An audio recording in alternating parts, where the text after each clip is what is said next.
I've never been the kind of guy who wakes up in the middle of the night for no reason. I sleep hard, always have. My friends used to joke that I could sleep through a tornado.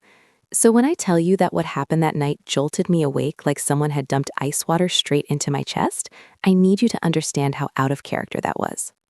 It started with my dog. His name's Ranger. Golden retriever, 4 years old, dumb as a rock most days, but loyal in that way dogs are where it almost feels human. He's never been aggressive, never even growled at anyone. If anything, he's too friendly.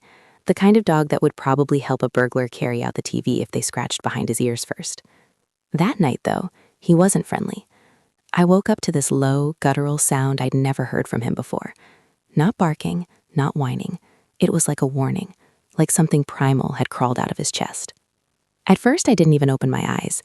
I just lay there, half asleep, thinking maybe he was dreaming or reacting to something outside. We live in a quiet suburban neighborhood outside Denver. Nothing ever happens here.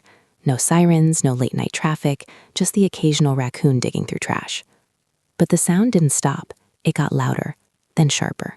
I opened my eyes and the room was pitch black except for the faint blue glow of the digital clock on the nightstand, 2:17 a.m. I remember that specifically because it stuck with me later in a way that still makes my stomach twist. Ranger was standing at the edge of the bed, stiff, staring toward the bedroom door, growling. Not just growling, showing teeth.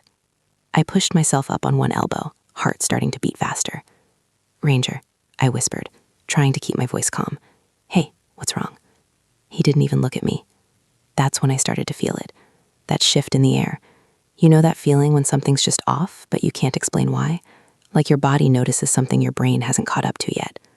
The bedroom door was closed. That wasn't unusual. My wife Lauren always closed it before bed because she said it helped her sleep better. Something about feeling contained, she used to say. I glanced over at her side of the bed. Empty. At first, that didn't set off alarms. Maybe she got up to use the bathroom. Maybe she couldn't sleep and went downstairs. She'd been restless lately. Distant. I'd noticed it, but I hadn't pushed. We'd been married 6 years. I figured it was just a phase. Stress. Work stuff. But Ranger's growling got louder when I shifted, and then he let out this sharp, sudden bark that made my chest tighten. "Hey," I said, a little louder now. "Knock it off." Still nothing. He didn't respond to me at all, which was completely unlike him. Instead, he took a step toward the door. Slow, deliberate. Another growl. That's when the unease turned into something heavier. Not fear exactly, but close. Like standing at the edge of something you don't want to look over. I swung my legs off the bed, the floor cold under my feet. "Lauren?" I called out, not too loud. No answer. Ranger barked again, sharp, aggressive. "All right," I muttered, mostly to myself. "What the hell?" I stood up and walked toward the door. Ranger moved with me, but not in his usual happy tail-wagging way. He stayed tense, eyes locked on the door like something was on the other side that didn't belong. My hand hovered over the doorknob for a second longer than it should have. I don't know why. It was just a door. But something about Ranger, something about the way he was acting made me hesitate. Then I turned the knob and pulled it open. The hallway light was off, but there was a faint glow coming from downstairs. Not bright, just enough to spill up the staircase and cast shadows along the walls. Ranger pushed past me immediately, stepping into the hallway like he'd been waiting for that moment. His growl dropped lower, and that's when I heard it. A voice, soft, muffled, coming from downstairs. Lauren's voice. I froze. She wasn't just awake, she was talking at 2:17 in the morning. I stood there, holding my breath, trying to listen. At first, I couldn't make out words, just the tone, low, intimate, the kind of voice you use when you don't want anyone else to hear. My stomach tightened. Ranger started moving toward the stairs, slow but purposeful, like he was tracking something. I followed him without even thinking about it, each step creaking louder than it ever had before. Halfway down the stairs, I heard it clearer. A laugh, Lauren's laugh, soft, breathless, the kind of laugh I hadn't heard from her in a long time. And then a second voice, male. Everything in me went still. It's strange how your brain works in moments like that, how it tries to protect you. For a split second, I told myself it was the TV. Maybe she had something on. Maybe I was misunderstanding. But deep down, I already knew. Ranger let out a sharp bark, louder this time, and bolted down the rest of the stairs. "Ranger," I hissed, panic spiking, but it was too late. He reached the bottom and turned sharply toward the living room, and then I heard it. A sudden scramble, movement. Lauren's voice again, but different now. Not soft, not relaxed, startled. "What?" I came down the last few steps faster, my heart slamming so hard it felt like it was going to crack my ribs. The living room came into view piece by piece. The edge of the couch, the coffee table, the lamp casting that dim yellow light. And then, him. A man I had never seen before, standing halfway up from the couch, shirt half unbuttoned, eyes wide like a deer caught in headlights. Lauren was right next to him, wrapped in a blanket, her hair messy, her face pale. For a second, none of us moved. It was like time just snapped. Ranger stood between us, barking like I'd never heard before, positioning himself slightly in front of me, like he was protecting me from them. And that was the moment everything inside me broke. Not loudly, not dramatically, just quietly, like something collapsing inward. Lauren's mouth opened, but no words came out. The guy looked at her, then at me, then back at her, like he was waiting for instructions. Instructions. In my house, at 2:17 in the morning. I remember thinking how absurd it all felt, like I had walked into someone else's life. Who the hell is that? I asked, and my voice sounded calm in a way that didn't match what I was feeling at all. Lauren swallowed hard. But she didn't finish, because Ranger lunged forward with a snarl, and the guy stumbled back, nearly tripping over the coffee table. "Get your dog," he snapped, panic breaking through his voice. But I didn't move. I just stood there, staring at them. At her, trying to match this version of Lauren, the one standing there half naked with another man, with the woman I thought I knew, the woman I had built a life with. And the worst part? She didn't look confused. She didn't look like someone caught in a mistake. She looked caught. There's a difference. And in that moment, I realized this wasn't new. This wasn't a one-time thing. This was something that had been happening behind my back while I went to work, paid the mortgage, walked the dog, lived what I thought was a normal life. Ranger kept barking, stepping closer to the guy, forcing him further back. "Call him off," Lauren said, her voice shaking now. I finally stepped forward, grabbing Ranger by the collar. He resisted at first, still growling, but I pulled him back just enough to keep him from lunging again. The room felt too small, too tight, like there wasn't enough air. "No," I said quietly, looking straight at her. "You're going to explain what the hell is going on." She opened her mouth again, but I could see it in her eyes. The panic, the calculation, the way she was trying to figure out what version of the truth to give me. And that hurt more than anything, because it meant she'd done this before, just maybe not with me standing there watching. For a few seconds, nobody spoke. Not me, not Lauren, not the guy who was now awkwardly clutching his half-buttoned shirt like that was somehow going to make any of this less humiliating. The only sound in the room was Ranger's low, steady growl vibrating through his chest, like he could feel something I couldn't fully process yet. I loosened my grip on his collar just enough so he'd stop fighting me, but I didn't let go. Honestly, I think I needed something physical to hold on to in that moment so I didn't completely lose it. Lauren shifted the blanket tighter around her body, like modesty suddenly mattered again. "His name is," she started, her voice shaky. "I don't care what his name is," I cut in, sharper than I expected. My throat felt tight, like I was talking through something lodged in it. I asked, "What the hell is going on?"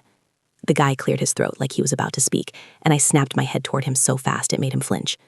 "Don't," I said, my voice dropping low. "You don't say a single word unless I ask you to." He raised his hand slightly, backing up another step. "Hey man, I said don't." That did it. He shut up. Lauren looked between us, panic rising in her face. "Please, can we not do this like this?" I let out a short, humorless laugh. "Like what, Lauren? In my living room? At 2 in the morning? With your boyfriend standing there like he just got caught robbing the place?" "He's not," she started, then stopped herself mid-sentence. That hesitation, that tiny pause, it hit harder than if she'd just admitted it. I nodded slowly. "Yeah, that's what I thought."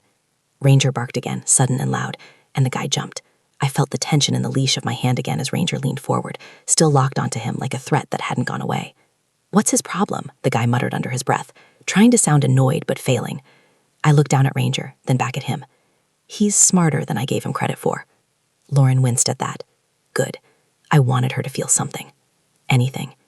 "Can you just put him in the other room?" she asked, almost pleading now. "Please, this isn't helping."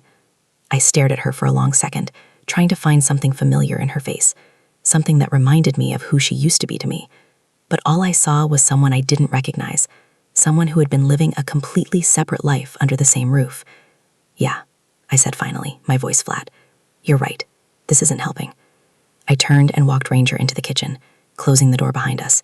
He kept pacing, agitated, nails clicking against the tile, letting out these low whines now like he knew something was wrong but didn't understand why I wasn't fixing it. I crouched down in front of him and grabbed his face gently, forcing him to look at me. "You knew," I whispered, my voice breaking just slightly. "Didn't you?" He just stared back at me, tail low, ears pulled back. And for a second, I felt this overwhelming wave of something close to gratitude. because if he hadn't woken me up, I don't even know how long this would have kept going. I stood up, took a breath, and walked back into the living room. Nothing had changed, except now it felt worse, more real. The guy had managed to button his shirt most of the way, but he still looked like he wanted to disappear through the floor. Lauren was sitting on the edge of the couch now, blanket wrapped tightly around her, her hands gripping it like it was the only thing keeping her from falling apart. I stayed standing. I didn't trust myself to sit. "So," I said, crossing my arms, "let's try this again." Lauren looked up at me, eyes glossy. "I didn't want you to find out like this." I let out a slow breath through my nose. "That's your opening line?" "I mean it," she said quickly. It's not what you think." That actually made me laugh, like really laugh. It came out harsh and ugly, and I could see it hit her. "Not what I think?" I repeated.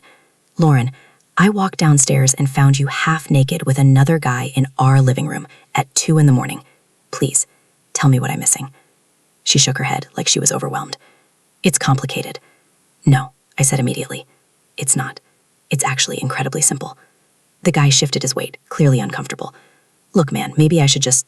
I turned to him again. "Yeah, you should. You should have left the second my dog started barking, but here we are." He looked at Lauren, hesitating. That right there, that look, like she was the one he needed permission from, like I didn't exist. Lauren closed her eyes for a second, then nodded slightly. "Just go." He grabbed his shoes from near the door, not even bothering to tie them properly, and moved quickly toward the exit. He avoided eye contact with me completely, which honestly just made it worse in a way, like I wasn't even worth acknowledging. When he opened the door, the cold night air spilled in for a second before he slipped out and shut it behind him. And just like that, it was quiet again. Too quiet. I looked back at Lauren. Just the two of us now. 6 years of marriage sitting in that silence. "Who is he?" I asked. She swallowed. "His name is Eric." I nodded slowly. "How long?" She didn't answer right away. That told me everything. "How long, Lauren?" I repeated, louder this time. "A few months," she said quickly. It wasn't supposed to." "A few months," I echoed, cutting her off again. My chest tightened, like something was physically squeezing it from the inside. "A few months," I said again, quieter now. "So this isn't the first time." She looked down at her hands. "No." I turned away from her, running a hand through my hair, pacing a few steps across the room. Every memory I had of the last few months started replaying in my head. The late nights, the work stress, the way she'd started guarding her phone, the distance. It all clicked into place so cleanly it made me feel stupid for not seeing it sooner. "Here?" I asked, gesturing around the room. "You've been bringing him here?" She hesitated again. "Lauren." "Yes," she said, barely above a whisper. I stopped pacing, looked at her again. "This is our house," I said, my voice tightening. "Our couch. Our everything." Tears started sliding down her face. "I know." "No, I don't think you do," I snapped. "Because if you did, you wouldn't be sitting there right now after this, telling me you know." She flinched. Good. But at the same time, it didn't feel like enough. Nothing felt like enough. "I didn't mean for it to happen," she said, her voice breaking. It started, and I didn't know how to stop it." I shook my head slowly. "You didn't know how to stop it?" "It wasn't like that," she insisted. We connected. And you and I, we haven't been good for a while." There it was. I felt something in me go cold. "So this is my fault," I said quietly. "No, that's not what I'm saying. That's exactly what you're saying," I cut in. "You're saying things weren't perfect, so you went and found someone else. You brought him into my house, into our life. I was lonely," she said, almost pleading now. "You've been distant too, you just don't see it." I stared at her, really stared, trying to understand how she could sit there and justify this. "I was working," I said, "providing, living my life with you. I didn't realize I needed to compete for my own wife's attention in my own home." Tears kept falling down her face, but I couldn't tell how much of it was guilt and how much of it was fear of getting caught. Maybe both. "I never wanted to hurt you," she said. I let out a slow, hollow breath. "Yeah," I said. "That's the part that's really hard to believe right now." From the kitchen, Ranger let out a soft whine. And for some reason, that sound hit me harder than anything else that night, because he knew something was wrong before I did.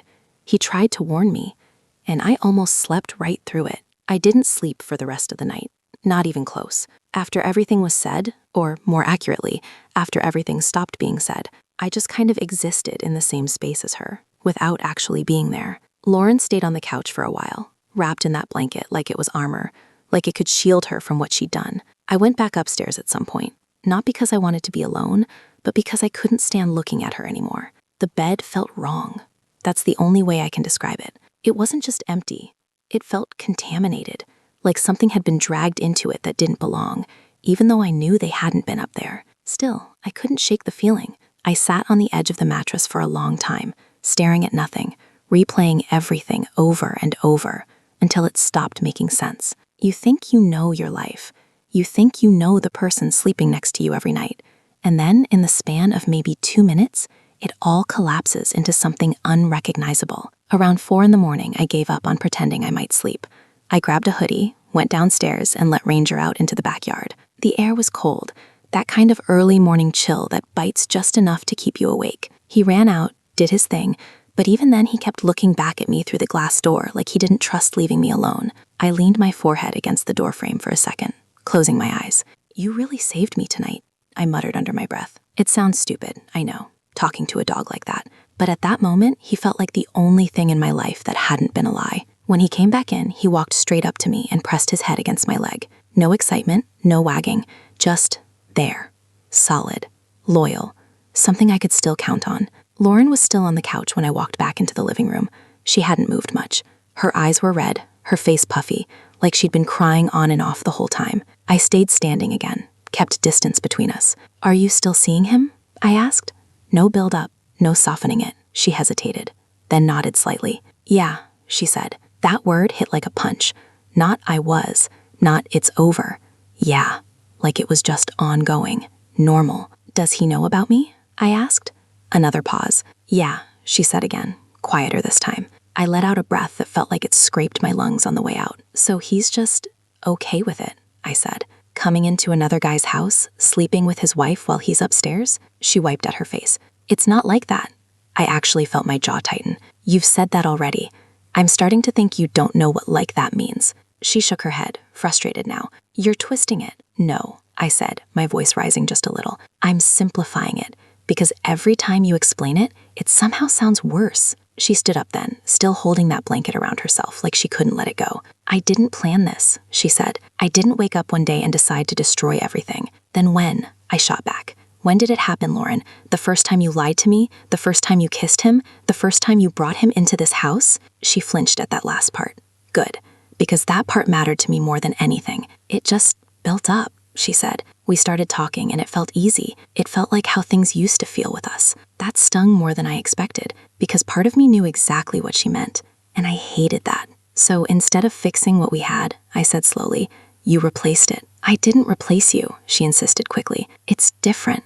I laughed again, but there was no humor in it. "Yeah, I'm sure it is." There was a long silence after that, the kind that stretches so thin it feels like it might snap. "Do you love him?" I asked finally. The question just came out. I didn't plan it, and the second it was out there, I wished I could take it back, because I wasn't sure I wanted the answer. Lauren froze. Actually froze. Her eyes locked onto mine, and for a second I saw something there. Fear, guilt, maybe even confusion, but not denial. Not immediate, instinctive denial. And that told me everything before she even spoke. "I don't know," she said. That was worse than yes. Way worse. Because yes would have been clean. Yes would have been something I could push against, something I could hate clearly. "I don't know" meant she was already halfway gone. I nodded slowly, feeling something inside me shift again, like another piece falling out of place. "Okay," I said quietly. She looked at me like she was waiting for something. Anger. Yelling. A reaction. But I didn't have one left in me. "Not like that." "What does that mean?" she asked. "It means I heard you," I said. "That's it?" she pressed. "You're not going to say anything else?" I shrugged slightly. "What do you want me to say?" "I don't know," she said, her voice cracking again. "Something." I looked at her for a long moment. Really looked. At the woman I married. At the stranger standing in front of me now. "You already said everything," I said finally. That seemed to hit her harder than anything else. Her face crumpled a little, like she was trying to hold it together but couldn't quite manage it. "I didn't think it would go this far," she whispered. I shook my head. "That's the thing. It always goes this far. People just like to pretend it won't." Ranger shifted beside me, sitting down now, but still watching her carefully, like he hadn't decided she was safe again. I reached down and rested a hand on his head, absent-mindedly. "Were you ever going to tell me?" I asked. She didn't answer. That silence again. Heavy. Loud. "No," I said, answering for her. "You weren't." "I was trying to figure it out," she said weakly. "You were trying not to get caught," I corrected. She didn't argue. Because she couldn't. Because it was true. The sky outside was starting to lighten just a little, that early gray-blue that creeps in before sunrise. I hadn't even noticed how much time had passed. It felt like the night had stretched into something endless. "What do you want to do?" she asked quietly. That question almost broke me. Because 6 hours ago, I would have had a completely different answer. 6 hours ago, there was no version of my life where I was standing in my living room having this conversation. Now, I didn't even recognize the options anymore. "I don't know," I admitted, and that was the most honest thing I'd said all night. She nodded slowly, like she expected that, like she'd already accepted that nothing was certain anymore. "I never stopped caring about you," she said softly. I closed my eyes for a second. That sentence, that specific sentence, it felt like salt being rubbed into something raw. "Yeah," I said, opening my eyes again. "That's kind of the problem." Because caring wasn't enough, not when everything else had been thrown away. Ranger let out a soft huff, shifting closer to me, pressing against my leg again. And I realized something in that moment that I hadn't fully processed before. He didn't go to her. Not once. Not after everything. He stayed with me. Like he'd made a choice. And for some reason, that hit deeper than anything she had said. By the time the sun actually came up, I felt like I'd lived through something that should have taken years, not hours. The light creeping in through the windows made everything look too normal. That was the part that messed with me the most. The same couch, the same coffee table, the same pictures on the wall from vacations and birthdays and random weekends that used to mean something. Now it all just looked staged, like a life we'd been pretending to have. Lauren eventually went upstairs to get dressed. I didn't stop her. I didn't follow her either. I stayed exactly where I was, sitting on the edge of the armchair with Ranger pressed against my leg like he was guarding me. Every sound from upstairs felt amplified. The closet door opening, drawers sliding, the soft thud of footsteps moving back and forth. Normal sounds, but now they carried weight. Now they meant something different. I kept replaying her words in my head. "I don't know." That answer echoed louder than anything else, because it wasn't just about him, it was about us, or whatever was left of us. After a while, she came back down, fully dressed this time. Jeans, sweater, hair tied back like she was about to go run errands on a regular Saturday morning. That almost made me laugh. The contrast between how she looked and what had just happened was surreal. "Can we talk?" she asked, standing a few feet away. I looked up at her, then glanced at Ranger. He didn't move, just watched her. "We've been talking," I said. "I mean, really talk," she said, "about what happens next." There it was, the question neither of us had answered yet. I leaned back slightly, rubbing a hand over my face. I felt exhausted in a way sleep wouldn't fix. "What do you want to happen next?" She hesitated, like she'd been thinking about that, but still didn't have a clean answer. I want a chance to fix this," she said. I let out a slow breath. "A chance," I repeated. "Yeah," she said quickly. "I know it sounds insane, but this got out of control. I didn't mean for it to become what it did." "You keep saying that?" I replied, my voice steady but low. "Like it just happened to you, like you were a bystander in your own decisions." She flinched a little. "That's not fair." "No," I said. "What's not fair is me finding out like that, in my own house, because my dog had better instincts than I did." Her eyes dropped to Ranger for a second, then back to me. There was something in her expression. Guilt, maybe even a hint of shame, but it didn't undo anything. "I ended it," she said suddenly. That caught me off guard. "What?" "With him," she clarified. "I texted him before I came downstairs just now. I told him it's over." I stared at her, trying to process that. "Just like that?" I said. "It's not just like that," she insisted.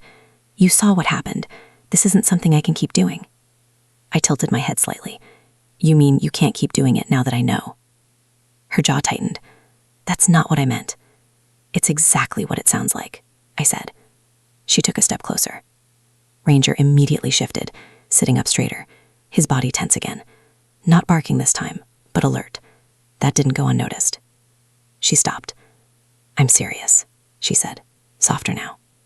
I'm choosing us.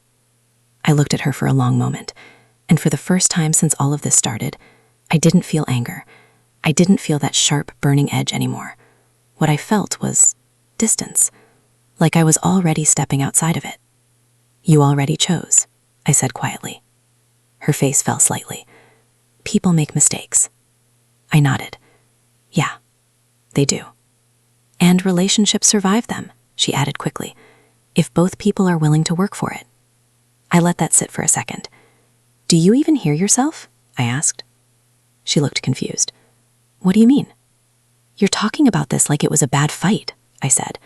Like we argued, said some things we shouldn't have, and now we just need to work on communication. That's not what I'm saying. You brought another man into our house, I cut in, not raising my voice, but making every word land. Multiple times, you lied to me for months, and when I asked if you loved him, your answer was, I don't know. She didn't speak, because there wasn't anything she could say to that. I stood up slowly, and Ranger stood with me. I'm not confused about what happened, I continued, and I'm not confused about what it means. Tears welled up in her eyes again. So that's it? You're just done? I hesitated for the briefest moment, not because I didn't know the answer, but because saying it out loud would make it real in a way nothing else had yet. Yeah, I said finally. I think I am. The words landed heavy in the room. Final. Her shoulders dropped slightly, like something inside her had been holding on to hope and just let go. I didn't think you'd give up this easily, she said, her voice breaking. That hit a nerve. I felt something sharp flicker back to life in my chest. Give up? I repeated. That's what you think this is? I'm saying we haven't even tried to fix it yet, she said, a little more urgently. You're just walking away. I took a step toward her, not aggressively, but enough that she couldn't avoid my eyes. You walked away first, I said. You just didn't have the decency to tell me you were leaving. Silence, thick and suffocating. She looked down, wiping at her face again. I made a mistake, she whispered. I shook my head slowly. No, a mistake is forgetting an anniversary, or saying something stupid in an argument. This? I gestured vaguely toward the space between us. This is a series of choices. She didn't argue, because again, she couldn't. I exhaled, feeling that same emptiness settle back in. I'm going to call a lawyer today, I said. Start figuring out the next steps. Her head snapped up. A lawyer? Yeah.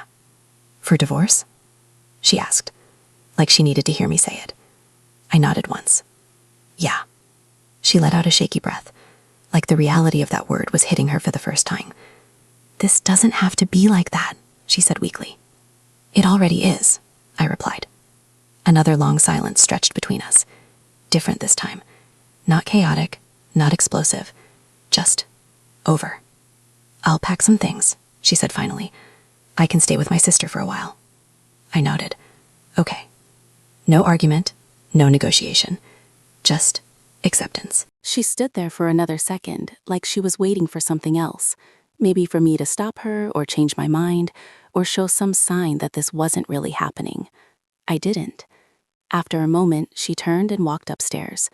I listened to her footsteps fade, then the sound of drawers opening again, hangers sliding across the closet rod. Ranger sat back down next to me. I reached down and scratched behind his ears, and this time his tail gave a small, slow wag. Guess it's just us now, I murmured. He leaned into my hand, steady and calm, like he understood more than he should. And in a weird way, that grounded me, because everything else felt like it had been ripped out from under me. But not that, not him. About an hour later, she came down with a suitcase. She didn't say much, just a quiet, I'll text you, that I didn't respond to. I walked her to the door anyway, not out of obligation, just habit, I guess. She paused with her hand on the handle, then turned to look at me one last time. I really am sorry, she said. I believed that she meant it, and somehow that didn't change anything. I know, I said. She nodded, opened the door, and stepped out into the morning light. And that was it. The door closed behind her with a soft click. No dramatic slam, no final argument, just a quiet ending to something that used to feel permanent. I stood there for a while, staring at the door, letting the silence settle in. Then I turned back toward the living room, toward the space that felt different now, lighter in some ways, hollow in others. Ranger followed me, staying close, like he wasn't planning on leaving my side anytime soon.